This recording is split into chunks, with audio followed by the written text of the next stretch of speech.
Shadow, mysterious character who aids the forces of law and order, is in reality Lamont Cranston, wealthy young man about town. As the Shadow, Cranston is gifted with hypnotic power to cloud men's minds so that they cannot see him.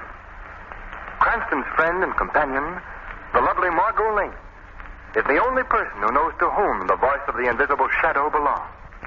Today's story, Phantom Fingerprints.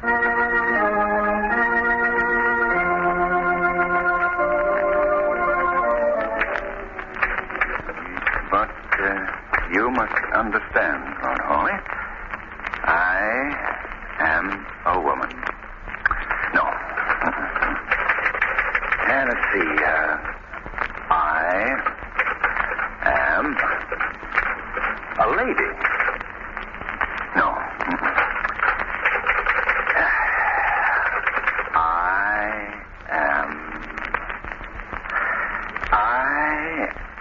You am crazy. Did you say something, Margot? Oh, Lamont, you're marvelous. Well, what do you mean? You've been sitting at that typewriter for the past 3 hours, mumbling, I am a lady. I am a woman.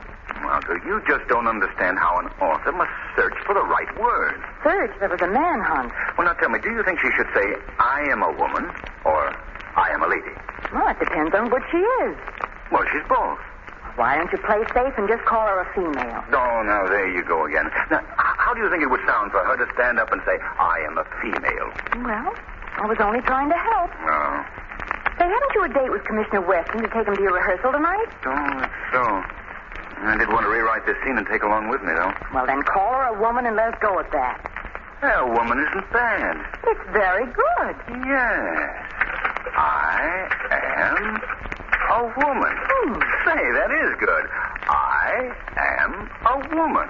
Sheer genius. I am a woman. Now, come on. Let's get down to police headquarters.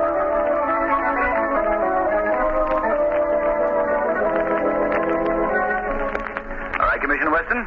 Ready to see the rehearsal? Well, Cranston, as a matter of fact, I don't care much for mystery plays, and as for rehearsal... Oh, grab him quickly, Lamont. He's slipping through our fingers. No, Commissioner, I want your opinion on the play. After all, I am, as you've told me so often, merely an amateur criminologist. I'd appreciate the judgment of an expert. You really want my opinion? Your invaluable opinion, Commissioner. Well, in that case, Miss Lane, since you put it that way... And the publicity agent thinks it'll be good for the show if you come to see a rehearsal. Oh, so that's it. So I'm just being used as a publicity gag. But good publicity, Commissioner. Here's your hat, Commissioner. And your coat, Commissioner. Well, come in. Good evening. Oh, I didn't know you had visitors, Chief. Oh, come in anyway, Doc. Come on in. Miss Lane and Mr. Cranston, Dr. Kilgore. How do you do? How do you do? We've met before, Doctor. Yes. Doc Kilgore is our medical examiner. He's been with the force for... How long is it, Doc? 40 years. Next Thursday, Commissioner. Yes, of course. And by the way, Doc, the men on the force are throwing a little party for you to celebrate your long service. Yes, I know. And I appreciate your thinking of me, really, but I just hate to be reminded that I'm getting old. Well, Doc, I've been thinking things over, and I thought that the party would be a good place for you to announce... My retirement? Yes, Doc. Now, I have your pension papers in the drawer of my desk here. I haven't signed it yet because I wanted to talk to you first. Well, hasn't my work been satisfactory, Commissioner? Doc, you're the best medical examiner in the country. But we're thinking of you. You've worked hard all your life. Now you can retire at full salary and enjoy yourself. Oh, why? If I retired, I'd be dead in 6 months. Now, Doc, that's no way for you to talk. I'm an old fire horse, Commissioner. I wouldn't know what to do with myself if I didn't have my work to do. But, of course, if you want me to retire, I'll do it. I wouldn't think of it, Doc. I was only doing it for your sake. Well, then, shall we forget it for the time being? You see, I don't want to retire yet, Commissioner. Oh, forget it then, Doc. All right. Well, I guess I'd better get along. Oh, what is it you came in to see me about, Doc? Oh, what? Would you rather we left the room, Dr. Kilgore? Oh, no, indeed not. It can wait until morning. Well, we'll miss the first act unless we hurry. You see, Doctor, Mr. Cranston's play is in rehearsal tonight, and he wants my critical opinion. But if you want to talk to me, I'll be glad to... No, indeed. What I have to tell you can wait, Commissioner. Oh, well, let's go then. Oh, by the way, Doc, those reports I wanted you to look at are right here on my desk. Yes. Now, you sit right down and go over them. There'll be no one around here to bother you at this time of night. All right, Commissioner. We've got exactly 16 minutes to get there. We'll never make it. We will with the police escort, Miss Lane. Police escort? Wow, did you hear that, Lamont? Yes, Margot. Goodbye, Doctor. Goodbye, Dr. Kilgore. Now, don't work too hard, No, Doc. I won't. And have a nice time. Thanks, we will. I'm going to work the siren. Oh, well. Now to work. Let me see. Where did he say those reports were? No, they're not here. Oh, yes, of course. Here they are on the desk. Now, let me see. Oh, yes, indeed. This is going to be a mighty interesting case. Well, that's odd. I thought I heard something. Hey, who's there? Who's there? I said. I can't see you over there in the dark. Oh, no. No, not you. No, don't look at me that way. No, you couldn't. I'll call for help. Oh, please, you couldn't. What have I done to you? Oh, please speak to me. Don't just keep looking at me that way. Well, you wouldn't kill me. Well, you couldn't. It's impossible. I'll call for help. This door is locked.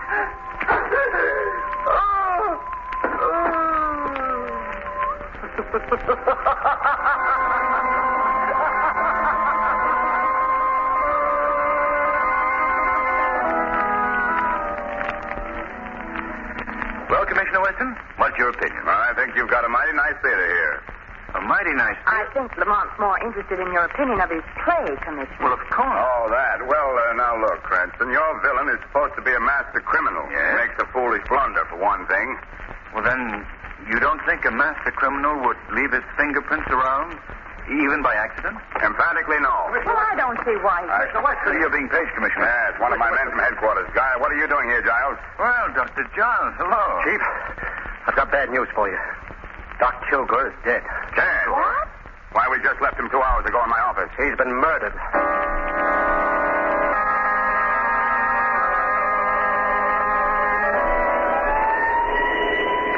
I know how you feel, Giles. I know how we all feel. Who did it? Who would want to kill him? I wish I knew, Giles. Step on it, Murphy. Yes, sir. Dr. Giles, you were Dr. Kilgore's assistant, weren't you? Oh, he was more than just my superior. He was the best friend I ever had. He put me through medical school, got me the job as his assistant. Well, he was so good to everyone. Why should anyone want... Come on now. Come on. Pull yourself together. Oh, I'll be all right. I'll be all right. Have you had a chance to examine the body? Yes, I have. What did you find? Doc had been stabbed at the base of the skull with a sharp instrument. Yeah. Death resulted almost immediately, Commissioner Weston. Poor old man. At least he never knew what happened.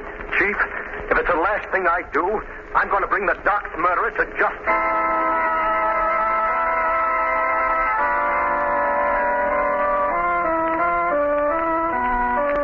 Who did you say was with you when you discovered Doc Kilgore's body, Molly? No one, sir. What time was it? You've asked him that question at least 4 times, Mr. Weston. And you've interrupted this investigation at least 50. Oh, Commissioner, you're exaggerating. I haven't said more than a dozen words in the last 2 hours. Please, Miss Lane. All right, but I just wanted to be helpful. What time was it when you discovered the body, Molly? About 11 or just before 11. You were off duty at 8 o'clock. What were you doing at the office at that hour? Is this the 3rd degree, Commissioner? No, this is not the 3rd degree. We don't use the 3rd degree. We don't believe in 3rd degree methods. Well, you don't have to shout at me, and you needn't leave your office. I'm not leaving my office, but you are. What? Giles, where's Cranston? He's out here examining the body. He is he? Well, ask him to come in here immediately. Speaking about me, Commissioner? Now, look, Cranston, I don't mind you and Miss Lane being here, but she's interfering with my investigation. I am not. I was just... All right, Margot. I think it's time you went home anyway. Yeah. It's 2 o'clock in the morning, then. No, I'm not going home. I'll wait outside for you, Lamont. And as for you, Mr. Weston, it wasn't necessary to be so rude. Good night. Rude. Now maybe I can get somewhere. Dr. Giles, tell Commissioner Weston what we've just discovered. Well, it's your idea, Mr. Cranston. You tell him. Well, all right. Commissioner, do you need me any longer? I'd like to go home. Go ahead. But I haven't finished questioning you yet. I'll see you tomorrow morning, Molly. Yes, sir. Good night, sir. What is it, Cranston? Commissioner, do you remember Killer Norvelli? Remember him? I certainly ought to. I sent him to the chair in 1931. That's right. He was a tough customer, all right. Murdered about 5 people with his knives. Commissioner, before he started on his career of crime, he was a knife thrower in vaudeville, is that right? Yes, that's right. Now, what are you driving at? And Dr. Giles tells me he performed the autopsy on him. Right, Giles? Yes, I'll never forget. It was the fall of 1931. My first big assignment after Doc Kilgore got me my job in the department. What's the murderer electrocuted 8 years ago got to do with the death of the doctor? I don't know the answer to that, Commissioner. But there's an odd similarity in the murder technique. And as Dr. Giles pointed out, the weapon used on Dr. Kilgore left the same tri-cornered mark as found on Norvelli's victims. Yes, everything is the same. Why, if I didn't know Novelli was dead and buried, I'd say he was our man. Now, wait a minute, gentlemen. I can see exactly what you're thinking. Killer Norvelli comes back from the dead to kill a man he never had anything against. Oh, no, Cranston. All right, Commissioner. Now, what about fingerprints? As I told you before, Cranston, a smart criminal doesn't leave his prints around. Oh, but O'Reilly found a clean-cut set of prints right in the center of your desk, Chief. He's down on the files right now, checking up on them. What? On my desk? You say a complete set of prints was found? 4 fingers and a thumb, all perfect. No smudges. Perfect. Well, you're very fortunate, Weston. We'll have the murderer within an hour, Cranston. I wish you luck. Chief, I've got the murderer. Here's the rat who killed Doc Kilgore. Molly? I knew your story sounded phony. I didn't do it. Dr. Kilgore was a friend of mine. You've got to believe Shut up. Now, what is all this, O'Reilly? Well, I was developing the photographs of the fingerprints we found in your office, Chief, when I heard a noise in Doc Kilgore's office. Yes? I rushed in and caught Moley red-handed going through the Doc's papers. And this paper was in his hand when I jumped him. Let's see it. Sure, I was going through his papers. But I didn't kill Doc. I can swear it. Why, he was the best friend I ever had. This is getting to be most interesting. What does the paper say, Weston? It's a note for $850. Made out to Doc Kilgore and signed Charles Moley. Well, that doesn't mean anything. I can explain that. Yes, I'd like to have you explain this, Molly. Well, I did owe Doc $850, but I paid him back early this evening. He was busy in the lab and didn't have time to get the IOU for me. After he was dead, I realized how bad things would look for me if the note were found, so I went to his office to get it. Go on, Molly. Well, that's about all there is to tell. He lent me the money to pay off the men I'd been gambling with. I didn't want to lose my job, and I knew I would if you found out that I'd been gambling. You say you paid the money back to Dr. Kilgore? Yes, early this evening, and I swear I did. No money was found on Doc Kilgore.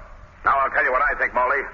You owed Doc the money and you couldn't pay him. He threatened to come to tell me about it and about your gambling. You got desperate and killed him to save yourself. I gave him the money, I tell you. I'll get you for this. Come on, get it. None of that, Giles. I know how you feel, but Doesn't anybody believe I didn't do it? take him away, O'Reilly. All right, Chief, come on. Give him a hand, Giles. All right, Chief. Well, there you are, Cranston. You're convinced you have Doc Kilgore's murderer? Absolutely. Motive and all. I don't think you have, Commissioner. There are too many loose ends. What about the fingerprints in the center of your desk? Why was the knife thrown instead How do you know it was thrown? Just a hunch. You can't convict a man on hunches. I've got proof and a motive. What happened to the money? There never was any. That was part of Moley's phony story. Oh, I see. You know, Commissioner, those fingerprints intrigue me. Well, go to work, Sherlock Holmes. Oh, for me, I'm going home and get some much-needed sleep. Come in. I'm sorry to bother you, Chief, but is O'Reilly here? No, he's busy. What did you want? Well, it's about the prints, Chief. The ones we found on your desk. What about him? Well, I've checked them, and I've rechecked them. And they don't make sense. What are you talking about? The fingerprints we found on your desk, Chief, belong to Killer Norvelli. But he's been dead since 1931.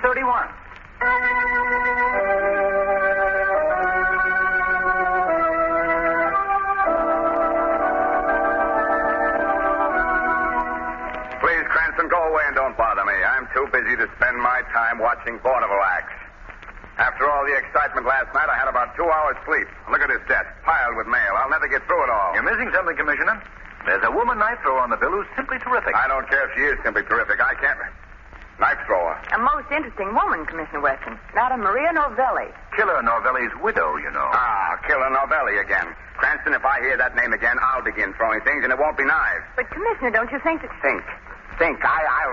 Go away, Miss Lane, please. Cranston, go write another mystery play or anything you want, but don't bother me. I got the murder of Doc Kilgore, and I got a motive, and that's all I need. I hope so, old man. I sincerely hope so for your sake. As for me, I've got a hunch. Come on, Margot. Bye, Commissioner. Goodbye. Margot, the Shadow is going to pay Madame Maria Norvelli a visit backstage at the Lyceum Theater.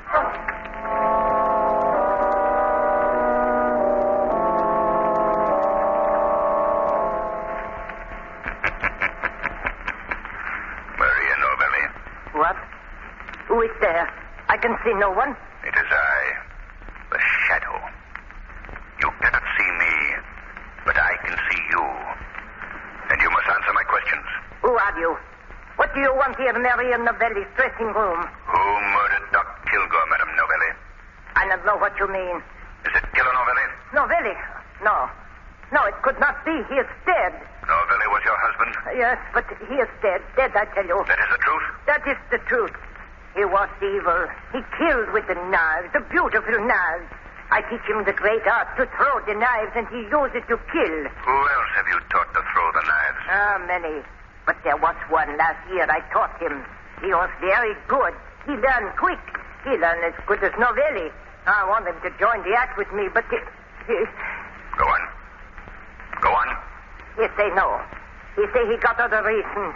Other uses for the knives. He is evil too, like Novelli. You aren't lying to me? No, it is true. Everything is true. What is this man's name? His name? Oh, no. That I cannot say. He make me promise not to tell. He say I'll kill you if you tell. You must tell me his name if I'm to help you. Oh, please. Please do not have that. Quickly, Madame Novelli, his name. All right. I will tell. His name is... Madame Novelli. She's dead.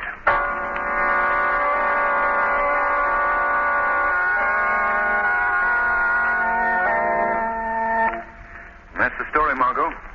According to Dr. Giles' report, the same weapon that killed Doc Kilgore also killed Madame Novelli. Any fingerprints found this time, Lamont? Oh, yes. The ever-present fingerprints were there. Perfect set as usual. And, of course, they belonged to our friend, the late Killer Novelli. But how could a dead man go around killing people? He couldn't, Margot. That's just it. The murderer is merely using a very clever device to throw the police off his trail. Yet the fingerprints do match, Lamont. Yes, confound it. That's the confusing part of this whole thing. If I knew how the murderer performed this neat little trick, I'd know better where to look for him. Well, darling, at least you were smarter than Commissioner Weston. He thought Moley was the guilty party. Oh, boy, was a bit upset that the killer should have struck again and Moley safely guarded miles away under lock and key. Still, I can't be too hard on Weston. My record hasn't been too good on this case either. Well, I know maybe Killer Novelli is alive. Maybe he's the man we're after all. Oh, I know that mood of yours when I hear it. Come on, Chief. You and I are going out for a nice brisk walk. Oh, it's getting pretty late, Margot. Besides, No, I won't take no for an answer. Now, come on. Here's my hat and my gloves and... Oh, dear, look at them. Just look at them. Look at what? Oh, the gloves. Oh, what's the matter with them? Well, they're ruined, that's all. Ruined. I just got them back from the cleaners, and they washed them instead of dry cleaning them. Now, look. Yeah. They've ripped. Of course they've ripped. All the oil's been washed out of the leather. If they had any sense, Hey, they'd wait a minute, know. Margot. Oil, leather, preserved. Margot, if the oil was still in the leather, the preserving oil, they'd still be good. The gloves, I mean. Lamont, sometimes That's I it, think... Margot. Of course that's it. You've just given me the one link I need to solve the case. But how? I don't understand what Remember I told you if I knew how the murderer performed his trick, I'd know where to look for him? Yes, but what... Well, Margot, right now the Shadow has to make a call on a gentleman in a dissecting laboratory.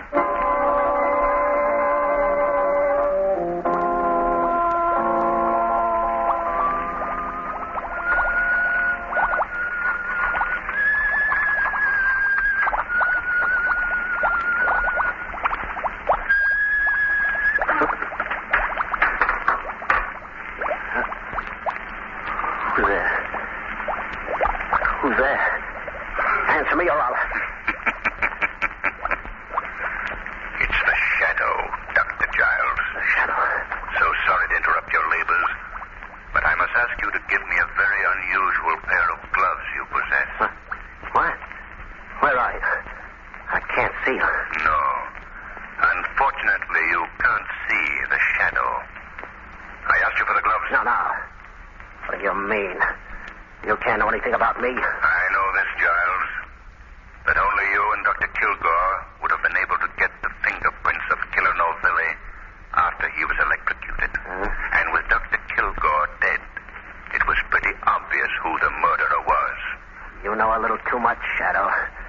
I have a knife in my hand. I can't see it, but I can hear you. Why don't you throw your knives? Yes, Shadow. There.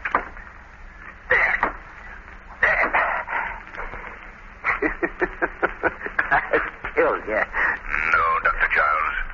I'll not be another of your victims. Yeah? Well, what do you want of me? I want your confession to the murder of Doc Kilgore and Marian Novelli. I also want that pair of gloves you made of human skin. Huh? The skin you took from the tips of Killer Novelli's fingers when you performed the autopsy and then kept in preserving oil. You know too much, Shadow. But I can talk plainly to you, because you won't live to tell. You killed Doc Kilgore? Yes, I kill him. But why? Why, Giles? Because he stood in my way. I should have been head of the department long ago. But I had to wait for him to die. You also had found out that you had Killer Novelli's fingerprints and was going to tell Commissioner Weston the night you murdered him. Is that right, Giles? That's right. But he can't tell now, can he? Madame Novelli's dead, too, because she knew too much. Everyone thought Novelli did it, didn't they? You were very clever, Giles. Yes. I prepared for years to do this. First, I stole the fingerprints from Novelli's hand when I performed the autopsy on his body. Then I got Novelli's own wife to teach me to throw the knife the way he did. No one would catch me. No one would suspect me. My crime was perfect. No crime is perfect. In some way, the criminal slips up and is brought to justice. Now, what is all this? Huh? Why'd you send for me, Giles? I sent for you, Commissioner. The Shadow. Shadow. Here in headquarters? Yes, Commissioner. And this is the man you want. The murderer of Doc Kilgore and Madame Novelli. What? Giles? Yes, Giles. Surprise, eh, Commissioner? Yes, I did it. I did it, but you couldn't catch me. You'd never have found out. And now that you have, you're not gonna take me alive. Not alive, you hear me? Listen, stop him. Giles, got that knife. Afraid it's too late, Shadow. He's dead. Killed himself.